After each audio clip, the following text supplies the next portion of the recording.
우리 옆 사람과 한번 인사하고 우리 말씀 들었으면 좋겠습니다. 잘 오셨습니다. 은혜 받읍시다. 어떻게 휴가는 다들 오셨습니까? 오늘 우리가 읽은 이 신명기의 이 본문은요, 모세의 예언. 여러분, 모세가 예언했다는 사실 아십니까? 모세의 예언을 기록하고 있습니다. 이 오늘 읽었던 이 본문에서 모세의 예언은 이 미래적 측면, 그러니까 먼 미래적 측면과 영원한 측면에서 오늘 이 본문을 이해해 볼 수 있습니다. 영원한 측면에서 모세의 오늘 이 예언을 살펴보면 예수님께서 요한복음 8장 56절에 이렇게 말씀하십니다. 너희 조상 아브라함은 나이 때 볼 것을 즐거워하다가 보고 기뻐하였느니라. 여러분, 아브라함과 예수님 시대는 엄청난 시대적 격차가 있지 않습니까? 그런데 분명히 예수님께 직접 아브라함은 정말 이 예수님 때의 이 모든 일들을 미리 보고 기뻐하고 즐거워했다라고 말씀하셨습니다. 예수님께서는 실제로 아브라함이 언약을 통해서 예수님의 때를 정말 보고 기뻐했다고 말씀하셨습니다.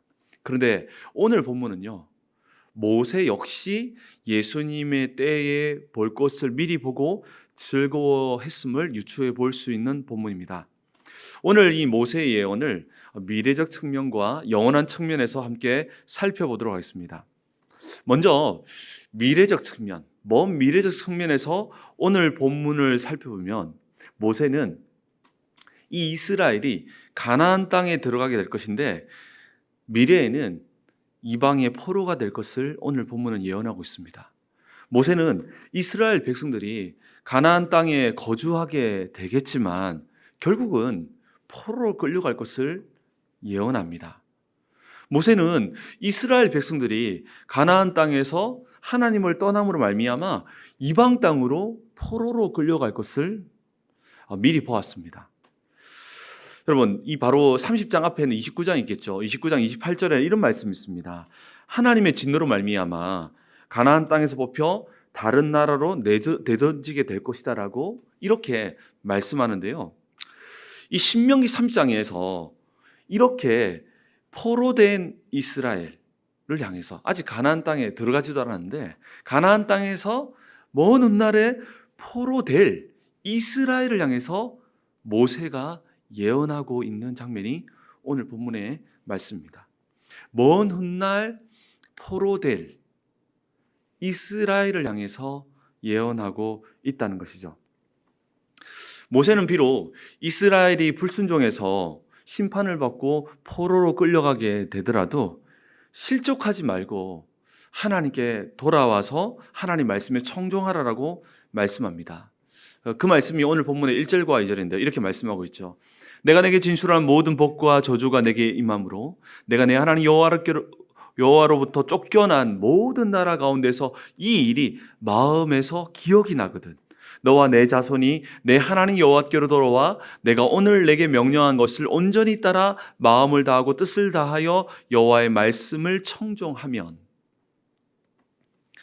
여러분, 먼 훗날에 우리는 역사 속에서 이미 알고 있습니다. 먼 훗날에 이스라엘은 실제적으로 포로가 되죠. 이스라엘 백성들이 포로로 끌려가기 전까지 얼마나 많은 사건들과 전쟁들과 약탈들과 고통이 있었겠습니까? 뒤늦게 후에도 이스라엘은 결국 망하고 포로로 끌려가는 것을 볼 때 어떤 생각이 들 것 같습니까? 본능적으로 이제는 모든 것이 소용없고 늦었다는 생각이 들 것입니다. 그런데 오늘 본문 1절과 2절을 통해서요, 모세는 늦었다고 생각하는 그때가 늦지 않은 때임을 말씀하고 있습니다. 이제 늦었기에 나름대로 후회도 했고 해봤지만 나라는 망해버렸고 포로로 끌려가 버렸어요. 나라도 없고 성전은 무너져 버렸어요. 그때에 인간이라면 지금 기도한다고 해서 지금 예배한다고 해서 지금 이 신앙이 의미가 없어 보여지는 때가 온다는 것이죠. 그때 모세의 예언을 기억하라고 말씀하고 있습니다. 이스라엘 백성들이 포로가 되었을 때에 그들은 하나님께서 이스라엘을 떠나셨다라고 하는 감정과 생각이 들 것입니다. 여러분 생각해 보시면 나라는 망해버렸고 내 자식과 내 부모들은 약탈당하고 죽어나갔던 그 장면들, 그리고 포로로 끌려가 버렸습니다. 그때 들었던 감정은 무엇일까요? 아, 하나님께서 이스라엘 떠나셨구나라는 생각과 감정이 들었을 것입니다. 그때 그들은 하나님께 버림받았고 모든 것이 다 끝났다라고 절망하게 될 것입니다. 이스라엘 백성들은 그때가 되면 늦었다고 생각하고 될 것인데요. 그때 오늘 예언은 놀랍게도 모세는 늦지 않았음을 예언하고 있습니다. 모든 것이 끝났다고 생각되는 그 시점이 오늘 본문을 자세히 살펴보면 하나님께서 시작하는 시점임을 알려주십니다. 모든 것이 끝났다고 생각되는 그 지점이 놀랍게도요, 모세는요 바로 하나님께서 역사하는 시점이라고 말씀하고 있습니다. 사람들이 끝났다고 하는 그 시점이 하나님의 타이밍이라는 것이죠. 그러니 모세는 먼 훗날의 이와 같이 미래적으로 절망의 때가 올 것인데 그때 이 말씀이 생각나거든. 이스라엘 백성들에게 너희들이 느끼고 있는 느낌, 생각을 의지하지 말고 하나님의 말씀을 의지하라고 말씀합니다. 이 상황이 너무 어려우면, 말씀이 들어오지 않으면, 그러면 하나님의 성품이 어떤지를 생각하라고 말하고 있습니다. 하나님의 어떠하심을 붙잡으라는 것이죠. 역설적이게도요, 하나님께서 가장 멀게 느껴질 때 때론 그때가 가장 가까이 있다는 것입니다. 모든 것이 끝났다고 생각되는 그때 하나님의 역사가 가장 강력하게 시작되는 시점이라는 것이죠. 여러분 혹시 탕자의 비유 아시죠? 탕자가 어떻게 합니까? 아버지께 모든 재산을 받아서 어디로 갑니까? 세상에 나가서 정말 흥청망청 쓰지 않습니까? 그때까지는 하나님 때가 오지 않았어요. 언제 하나님 때가 옵니까? 모든 것이 끝났다라고 생각돼서 다 포기하고 돌아오는 그때. 탕자는 그때가 끝난 시점이라고 생각했지만 아버지는 새롭게 시작하는 시점이었다는 것이죠. 바로 모세는 이것을 이야기하는 겁니다. 이스라엘이 정말 완전히 무너져서 끝났다고 하는 그 시점, 버림받았다고 하는 그 시점, 도저히 하나님은 나를 쓰지 않을 거라고 하는 그 시점, 바로 탕자가 돼지 지엄령 열매를 먹었을 때 그 시점, 그때가 바로 하나님의 때라는 것이죠. 사랑하는 성도 여러분, 우리가 어려움을 당할 때 우리의 감정과 생각에 쉽게 속는 경향이 있습니다.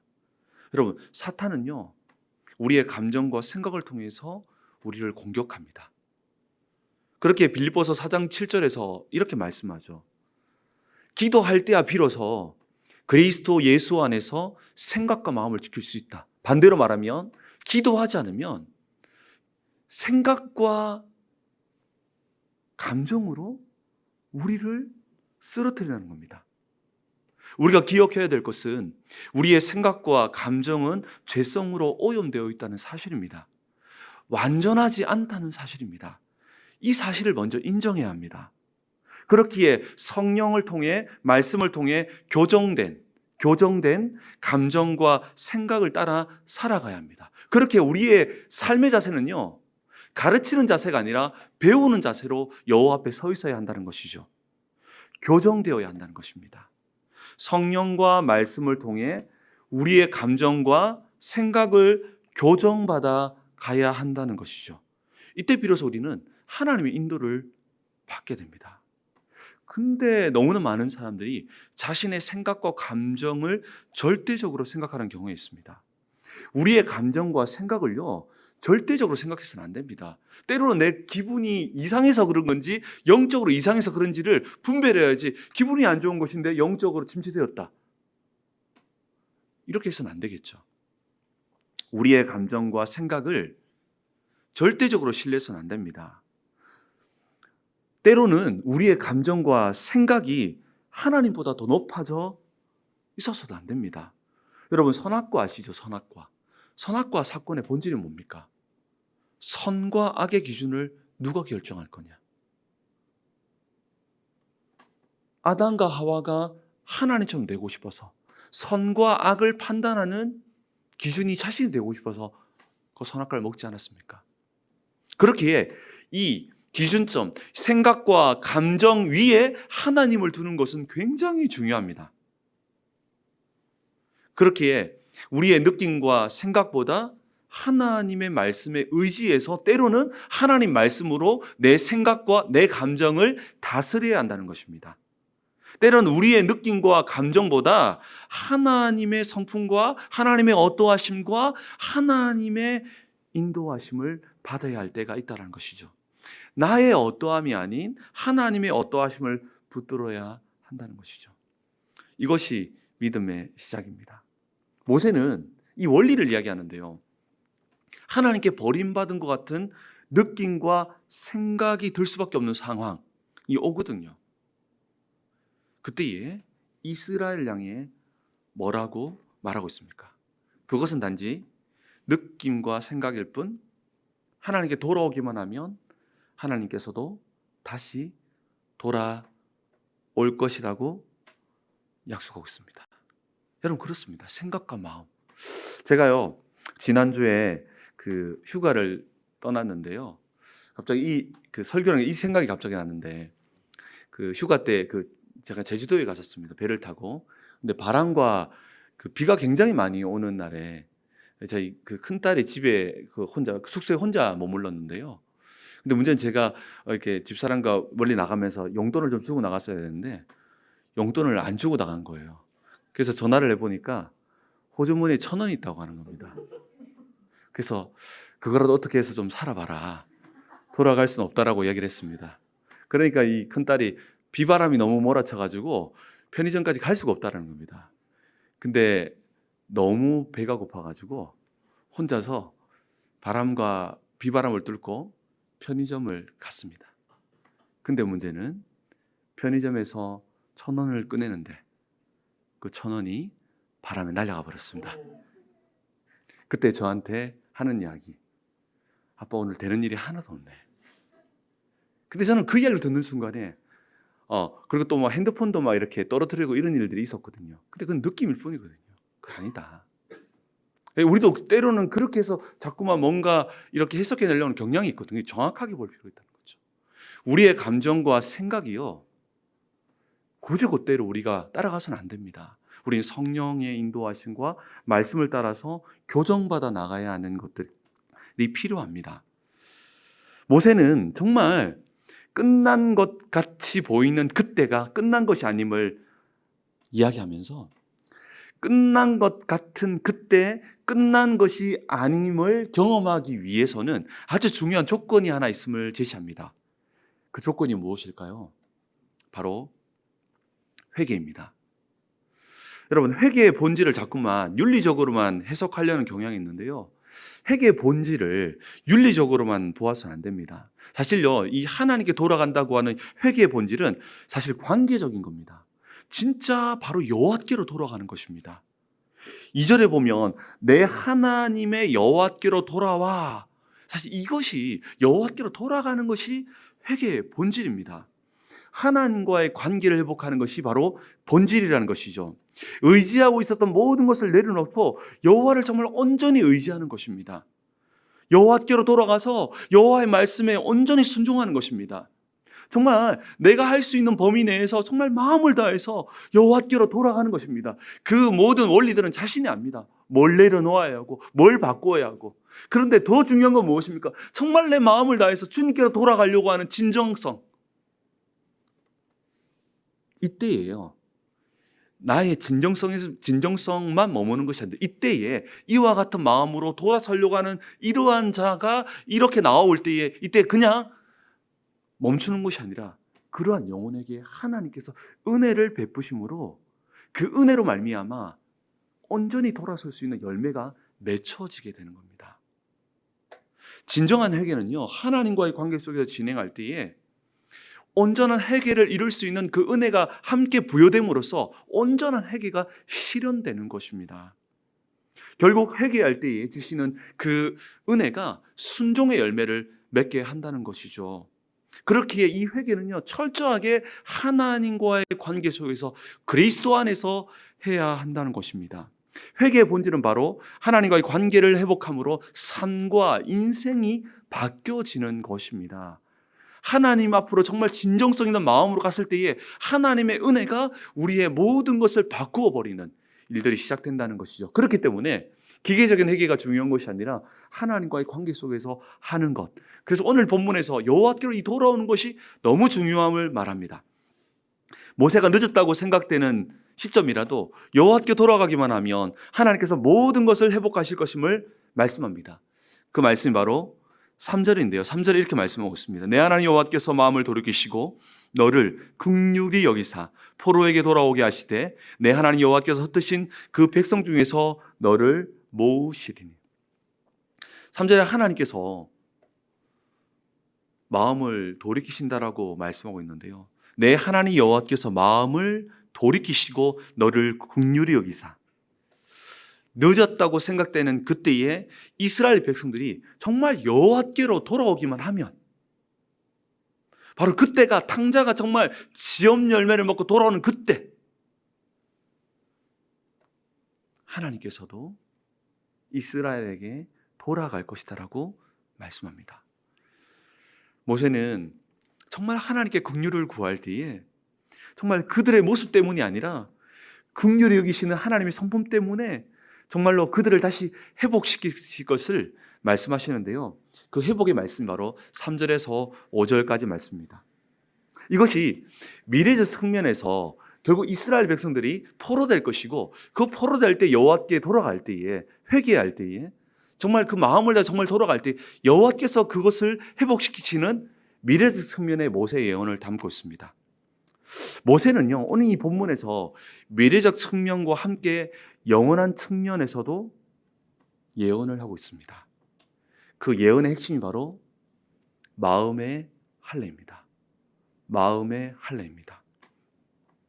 하나님께 돌아오기만 하면 미래적 회복뿐 아니라 영원한 회복을 약속하고 있는데요. 그것이 바로 마음의 할례입니다. 여러분, 6절 말씀을요, 우리 한번 다 같이 한번 읽어보았으면 좋겠습니다. 우리 신명기 3장 6절 말씀을 다 같이 한번 읽겠습니다. 시작. 내 하나님 여호와께서 내 마음과 내 자손의 마음에 할례를 베푸사 내게 마음을 다하고 뜻을 다하여 내 하나님 여호와를 사랑하게 하사 내로 생명을 얻게 하실 것이며. 아멘. 여러분, 6절은요, 마음의 할례에 대한 예언입니다. 마음의 할례에 대한 예언입니다.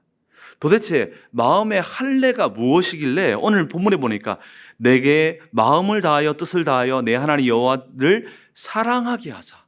도대체 이것이 무엇이기에 정말 그토록 율법이 요청하는 여호와를 마음과 뜻을 다해서 사랑하게 되어져 버린답니다. 그리고 생명을 얻게 할 겁니다. 도대체 마음의 할례가 무엇이길래?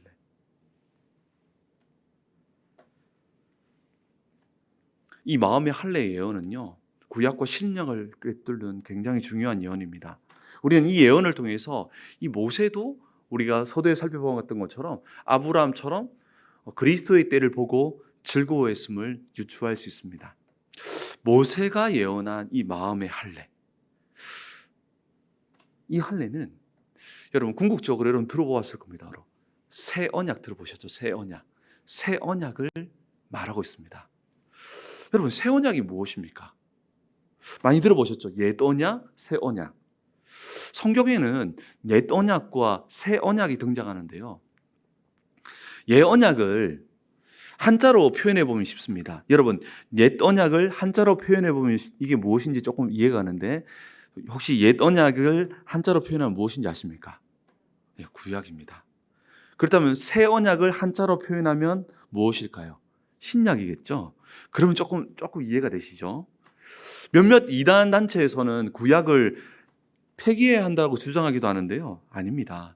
우리는 정말 구약을 소중히 여기고 이해하는 이유가 있습니다. 왜냐하면 구약은 신약을 예언하고 있기 때문입니다. 구약은 신약을 품고 있기 때문입니다. 구약은 새 언약을 품고 있다는 것이죠. 오늘 본문 6절은요, 모세가 영원한 새 언약을 예언하고 있습니다. 모세는요, 절망하고 있는 정말 심령이 가난한, 정말 무너져 있는 그들에게 새 언약, 즉 복음을 예언하고 있는데요. 그것이 바로 마음의 할례입니다. 그렇다면 먼저 구약에서 할례는 어떤 의미일까요? 옛 언약에서, 구약에서 할례는 결국 새 언약의 마음의 할례를 예언하고 있었다는 것이죠. 육신의 할례는 바로 마음의 할례라고 하는 그것을 향한 그림자였다는 것이죠. 육신의 할례를 통해서 결국 마음의 할례를 하나님께서 궁극적으로 그들에게 나타내기를 원하셨다는 것인데요. 그것을 오늘 모세가 정확하게 짚어주고 있습니다. 여러분, 이 율법의 가장 권위자가 누구입니까? 모세 아닙니까? 그런데 모세가 이 마음의 할례를 이야기했다는 것은 굉장히 중요한 의미가 있습니다. 결국 육신의 할례는 그리스도를 통해서 이루실 마음의 변화, 마음의 할례를 예언하고 있었다는 것이죠. 그리스도를 통해서 성령을 우리에게 보내심으로써 우리에게 마음의 변화를 이루실 것을 예언하고 있었다는 것이죠. 정말 할례는 껍데기였고 본질은 바로 마음의 할례였다는 것입니다. 할례는요, 하나님과 이스라엘 사이에 굉장히 중요한 의미가 있는데 왜 중요하냐면 할례는 하나님과 이스라엘 사이에 언약 관계를 나타내는 상징적 징표였습니다. 자, 언약 관계 많이 들어보셨죠? 창세기 17장 11절에 보면은 이렇게 말하고 있습니다. 너희는 표피를 베어라. 이것이 나와 너희 사이의 언약의 표징이니라. 언약 관계를 나타내는 상징적 표징이라고 할례를 말하고 있습니다. 이게 무슨 말일까요? 이 언약 관계라는 것은 할례를 통해 이스라엘이 구원받은 백성들임을 드러내셨다는 것이죠. 그게 언약 관계입니다. 구원받은 백성. 할례를 통해서 하나님의 자녀였음을 나타내셨다는 것이죠. 그래서 하나님께서는 이스라엘 백성들이 할례를 통해서 궁극적으로는 마음의 할례를 깨닫기를 원했는데 그런데 문제는 무엇이었습니까? 이스라엘 백성들은 본질은 놓치고 껍데기만 붙들고 이 껍데기를 구원의 증표로 생각했다는 것입니다. 이것이 바로 이스라엘이 역사적으로 계속해서 실패한 이유가 되기도 합니다. 할례의 의미는 모든 제약된 것을 제거하고 하나님께 온전한 헌신을 다짐하는 의미입니다. 그런데 여러분, 모든 제약된 것을 제거하고 하나님께 온전한 헌신을 드린다. 여러분, 이것이 그냥 인간적 결단으로 될 것 같습니까? 이것이 인간의 열심과 능력으로 될 것 같습니까? 만약 된다면 그리스도께서 이 땅에 오실 필요가 없었습니다. 정말 율법에 하나님의 말씀에요 마음을 당해 순종을 한 사람이라면 누구나 깨닫습니다.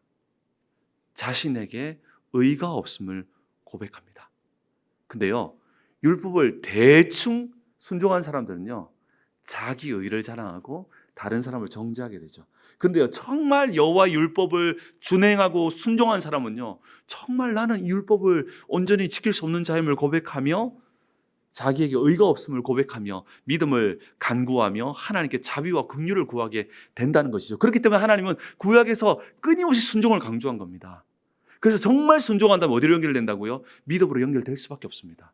왜냐하면요, 율법은요 죄를 깨닫게 한다는 이게 무슨 말이냐면은 우리 영혼을 보게 만들어요.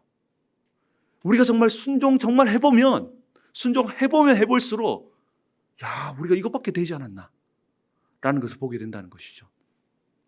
그래서 결국 하나님의 자비와 긍휼을 구하게 되는데요, 그러면서 결국은 뭘 붙들게 되냐면 마음의 할례를 꿈꾸며 붙들게 된다는 것이죠. 하나님께서 선물로 주실 새 언약은 회개하고 돌아오는 이스라엘 백성들에게 마음의 할례를 이루어 주는 것입니다. 이것이 인간이 할 수 없는 일이기에 하나님께서 은혜로 100% 이루어 주시는 것입니다. 옛 언약의 한계, 율법의 한계는요 자신의 노력과 힘으로 하나님의 의를 이루어야 했습니다. 그런데요, 새 언약은, 복음은요, 하나님께서 하나님의 의를 이루어 주십니다. 옛 언약은 우리가 노력해서 이루어야 했지만 새 언약은요, 하나님께서 이루어 주신다고 말씀하고 있습니다. 여러분 6절 말씀을 다시 보십시오. 주어가 무엇입니까? 내 하나님 여호와께서, 하나님께서 하시겠다고 약속하고 있는 것이죠. 모세가 예언한 마음의 할례는요, 그리스도의 죽음과 부활로 말미암아 정말 우리에게 성령을 마음 가운데 보내어서 그 성령으로 말미암아 굳은 마음을 제거하고 살같이 부드러운 마음으로 바꿔주시는 하나님의 사역이라는 것이죠. 이러한 새 언약에 대한 예언은요, 더 나아가서 에스겔을 통해서는 어떻게 예언합니까? 우리가 알다시피 에스겔 36장 26절을 보면 또 새 영을 너희 속에 두고 새 마음을 너에게 주되 너 육신에서 굳은 마음을 제거하고 부드러운 마음을 줄 것이며라고 이야기합니다.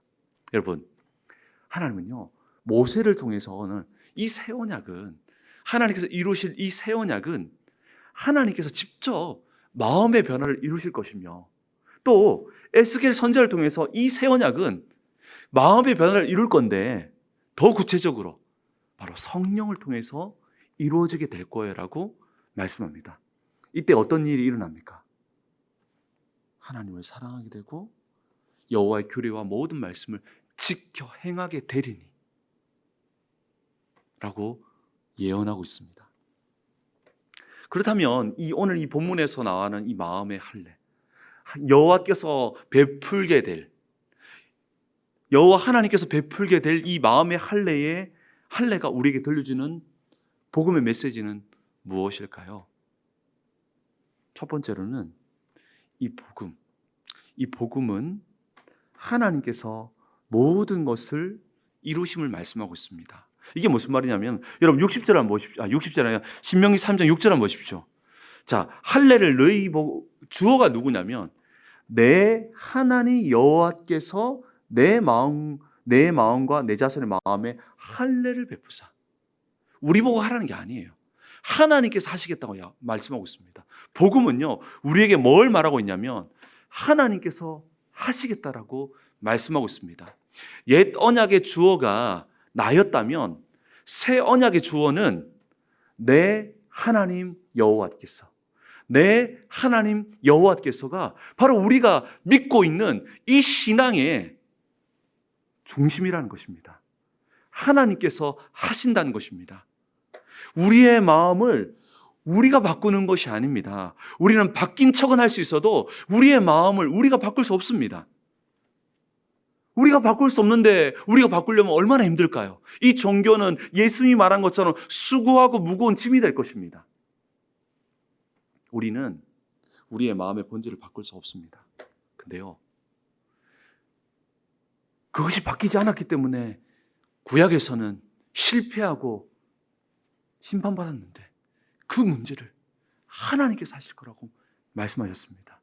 내 하나님 여호와께서 이루시겠다고 말씀하십니다. 여러분, 신앙생활을 하다 보면 여러분 그런 고민 되지 않아요? 나 집사인데, 나 직분자인데, 나 좀 된 줄 알았는데 나 왜 이거밖에 되지 않지? 라는 고민할 때가 혹시 없습니까? 그때 우린 또 노력을 합니다. 또 절망합니다. 노력했는데 왜 이거밖에 되지 않지? 다른 사람은 잘 되는 것 같은데 왜 나는 이거밖에 되지 않지? 라는 생각할 때 없습니까? 저도 사실 목회자로서 참 그게 제일 고민이 됐습니다. 이렇게 그냥 있을 때는 잘 몰랐는데 가정생활을 해보니까 제 연약함들이 막 다 튀어나오더라고요. 진짜 그냥 다 튀어나오더라고요. 깜짝 놀랄 정도로. 그때 고민이 들더라고요. 나 이거밖에 되지 않는데 내가 어떻게 목회를 감당하지? 라는 생각이 들고 짓누를 때마다 그때 제게 주셨던 말씀입니다. 내가 하겠다. 네 마음을 내가 고치겠다. 내 하나님 여호와께서 네 마음에 할례를 베풀겠다. 그것이 저에게 얼마나 큰 위안과 힘이 되는데요. 하나님 도리어 반대로 야 네가 바꿔. 네 마음 그거밖에 안 돼? 바꾸라 했다면 저는 아마 목회를 그만두었을 겁니다. 근데 하나님 약속하셨더라고요. 내가 할게. 주 여호와 하나님께서 네 마음에 할례를 베풀게 라고 말씀했습니다. 이 새 언약이 우리에게 자유함을 줄 뿐 아니라 우리가 노력한 것보다 더 큰 능력이 우리 안에 시작됨으로 말미암아 우리는 세상 사람보다 더 낫고 더 빠르게 더 자유함과 안식감 속에서 더 뛰어넘을 수 있다는 것이죠. 근데 여전히 새 언약 시대를 살아감에도 불구하고 여전히 옛 언약 시대를 살아가는 것처럼 자기 자신의 노력과 열심히만 사로잡혀서 성령의 인도하심과 주심을 전혀 경험하지 못하고 살아가는 자들이 우리 안에도 있을 수 있다는 것이죠. 그렇기 때문에 이 마음의 할례가 말하는 이 새 시대, 새 언약의 시대, 우리 시대는 정말 예수 그리스도께서 정말 십자가에 죽으시고 부활하시고 우리에게 성령을 보내주심으로 말미암아 그 다음에 뭡니까? 내가 하겠다. 내가 네 마음을 바꾸겠다. 이 사실을 정말 믿으십니까? 정말 이 사실을 믿으셔야 됩니다. 이게 바로 모세를 통해서 영원한 측면에서 우리 모두에게 제시해 놓았던 하나님의 비전이었습니다. 그런데 새 언약 시대를 살아간 신약 시대를 살아가는 우리에게 들려주는 복음은 정말 변화의 주체가 바로 하나님이시라는 것입니다. 성령을 통해서 우리 안에서 선한 일을 이루심을 믿어야 합니다.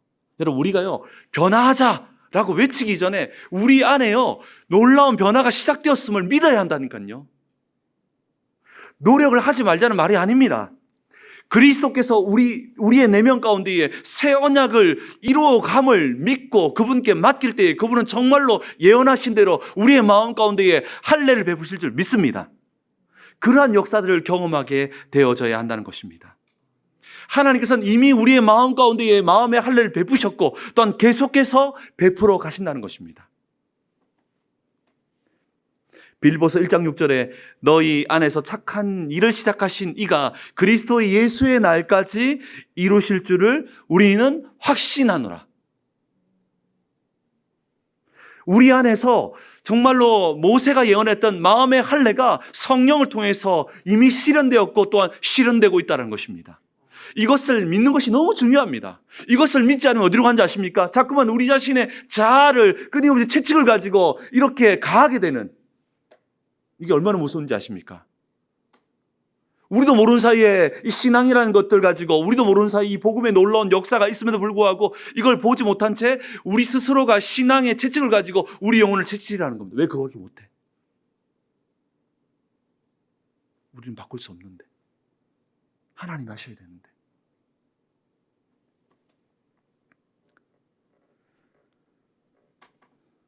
그렇다면 마음의 할례가 우리에게 들려주는 메시지는 무엇입니까? 복음은요 하라의 신앙에서 되어지는 신앙으로의 변화입니다. 여러분, 옛 언약은요 자신의 힘으로요 하나님의 의를 이루어야 됐습니다. 옛 언약은 자신의 힘으로 하나님의 의를 이루려니까 얼마나 힘듭니까? 그리고 실패하고요 사실 불가능합니다. 이때 하나님은 더 좋은 언약인 새 언약을 선물로 준비하시는데요, 그것은 바로 한마디로 표현하면 되어지는 신앙입니다. 어떤 측면입니까? 내 하나님 여호와께서 내 마음에 할례를 베풀 것이며, 하나님께서 그 마음 가운데에 마음을 변화시킴을 통해서 어떻게 합니까? 그 다음입니까? 내가 마음을 다하고 뜻을 다해서 여호와를 사랑하게 하리니. 이 속에서 우리는 놀라운 변화들과 회복과 이 일들을 경험하게 되는 것입니다. 그렇기 때문에 우리가 근본적으로는 정말 하나의 신앙에서 되어지는 신앙을 경험해야 합니다. 하나님께서 우리의 마음을 변화시킴으로써 그 변화의 열매가 나타나야지, 마음의 변화가 하나도 안 됐는데 열매만 나타내려고 하니까 얼마나 힘들겠습니까? 하나님께서는요 우리의 마음을 변화시킴으로 인생의 열매를 맺게 할 것이라고 약속한 겁니다. 그러니 예수님께서 말씀하신 것, 야 수고하고 무거운 짐진 자들아 다 내게로 와, 내가 너희를 쉬게 할게, 내가 할게. 그리스도께서 실제로 우리와 연합함으로 우리 속으로 들어오셨습니다. 우리는 그리스도와 연합된 삶을 통해서 가장 먼저 되어지는 신앙을 경험해야 합니다. 여러분, 되어지는 신앙이란 아무것도 하지 말자는 의미가 아닙니다. 정말 성령께서 우리 안에 정말 선한 일과 착한 일을 시작하심을 통해서 그 다음에 저절로 되어지는 이 신앙의 원리들을 먼저 경험하라는 겁니다. 이것이 마음의 할례가 우리에게 들려주는 신앙의 모습이라는 것이죠. 사랑하는 성도 여러분, 여러분들은 정말 성령이 우리 안에 계심을 통해서 되어지는 신앙 경험하고 있습니까? 아니면 여전히 하라의 신앙에만 매여 있습니까? 우리는 오늘 새 언약, 이 복음을 통해서 주어를 바꿔주셨어요. 내가 에서 하나님이 하겠다. 그렇기 때문에 우리는 성령을 통해서 되어지는 신앙을 경험해야 합니다. 그리고 이 되어지는 신앙이 얼마나 멋진지 세상과 열방과 우리의 자녀와 모든 동료들에게 자랑하고 드러내는 것, 이게 복음 아닙니까? 복음이 내게 먼저 복음이 돼야지 복음이 단지 전하기 위한 복음이 되었으면 되겠습니까? 이 모세를 통해서, 율법의 권위자 모세를 통해서 이 마음의 할례를 예언했다는 것은 이와 같이 너무나 큰 의미가 있습니다. 여러분, 요한복음 15장 5절 아시죠? 나는 포도나무여 너희는 가지라. 그가 내 안에 내가 그 안에 거하면. 이게 무슨 말입니까? 그가 내 안에 내가 그 안에 거하면, 성령이 우리 안에 자정하시면 사람이 열매를 많이 맺나니 나를 떠나서 너희가 아무것도 할 수 없습니다. 끊임없이 이와 같이 새 언약에 놀라운 이 것들을 구약에서 예언한 것들이 신약에서 그대로 성취되고 있음을 보여주고 있습니다. 우리는 예수를 믿으면 그리스도와 연합함으로 되어지는 신앙이 우리 안에서 시작되고 있음을 발견해야 됩니다. 그 속에서 우리는 최선을 다해서 순종을 해야 되는데, 이것이 빠져버린 채에 이쪽으로 가버리면 우리도 모르는 사이에 율법주의에 빠져버릴 수 있다는 것입니다. 그렇다면 마음의 할례가 우리에게 들려주는 복음의 메시지는 무엇입니까? 마지막 세 번째로, 이 복음은요, 모든 영광은 오직 하나님께만 있음을 선포합니다. 여러분, 마음의 할례가 들려주는 메시지는 무엇입니까? 내 하나님 여호와께서 너와 내 자손의 마음에 할례를 베풀겠다. 마음을 변화시키겠다. 주어가 철저하게 하나님이시기 때문에 그 누구도 자랑하지 못합니다. 마음의 할례는 우리 안에서 우리의 마음을 변화시키므로 우리의 인생과 삶을 변화시키는 놀라운, 우리가 경험한 이 복음의 아주 핵심입니다. 여러분들이 경험한 예수를 믿는 이 핵심이라니까요. 그렇기에 우리는 이 속에서 되어지는 신앙을 정말 경험한다면 모든 영광을 하나님께 돌리게 될 것입니다. 누구든지 타인의 신앙을 정죄하거나 자신의 신앙을 자랑하지 않게 될 것입니다. 그리고 나는 어느 정도 신앙이 된다라고 말할 수도 없을 것입니다. 에베소서 2장 9절은 은혜로 구원받은 것을 하나님께서 은혜로, 왜 하나님께서 전적으로 구원을 이루신지를 설명하고 있는데요, 2장 9절은 이렇게 말씀하고 있습니다. 행위에서 난 것이 아니니 이는 누구든지 자랑하지 못하게 합니다. 하나님은 철저하게 모든 영광을 하나님께만 온전히 돌려지기를 원했다는 것이죠. 결국 이 마음의 할례는요, 누구든지 자기를 자랑하지 않고 오직 이 모든 것은 나의 변화, 나의 이 놀라운 인격의 변화, 삶의 변화, 이 모든 것은 정말 내가 한 것이 아니라 내 안에서 여호와께서 했음을 철저하게 고백할 수밖에 없는 신앙의 원리라는 것이죠. 그렇기 때문에 이 복음은 모든 영광을 오직 하나님께만 돌릴 수밖에 없다라는 것이죠. 만약에 자기 의를 주장한다면 그 사람은 복음을 제대로 깨달지도 경험하지도 못한 사람일 수도 있다는 것이죠.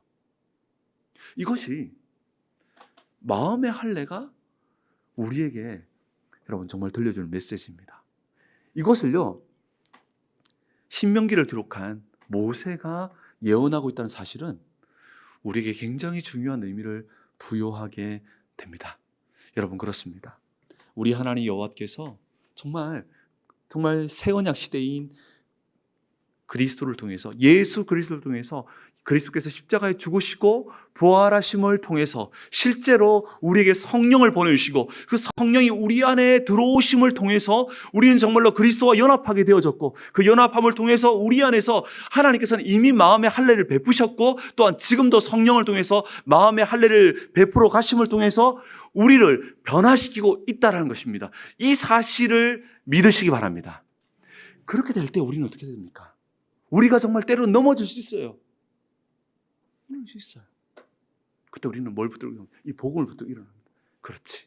약속하셨지. 내 비록 이렇게 넘어지고 쓰러진다 할지라도 우리 하나님께서 내 마음 가운데에 이 할례를 베풀어서 결국 나를 이 모든 연약함 가운데 뛰어넘게 하실 거라고 하는 그 소망을 가지고 다시 일어서서 도전하고 죄로 돌아가지 아니하고 다시 벗어날 때까지 싸우는 것. 근데요, 놀랍게도요, 싸우려고 하는 그 의지 속에 하나님은 마음의 할례를 베푸사 결국 그것을 뛰어넘게 하신다는 것입니다. 여러분, 오늘 이 6절의 이 마음의 할례의 메시지는요, 우리에게 주는 메시지가 참 큽니다. 정말 구약의 메시지는요, 내 하나님 여호와께서 내 마음과 내 자손의 마음에 할례를 베푸사 내게 마음을 다하고 뜻을 다하여 내 하나님 여호와를 사랑하게 하사 너로 생명을 얻게 하실 것이며, 이 모세의 영원한 예언이 그리스도를 통해서 성취되었습니다. 그렇다면 여러분들이 어떤 구원을 받았고 어떤 구원을 누려야 할지를 오늘 이 예언을 통해서 우리는 볼 수 있다는 것이죠. 이것이 바로 우리가 받은 구원이고 이 놀라운 마음의 할례가 그리스도를 통해서 성령이 우리 안에 보내짐을 통해서 에스겔과 예레미야와 모세가 예언했던 대로 실제로 이 일들이 우리 안에 시작되었다는 것입니다. 이 얼마나 놀랍습니까? 이 놀라운 새 언약의 축복들을 누리는 저와 여러분 되시기를 예수 그리스도로 축복합니다.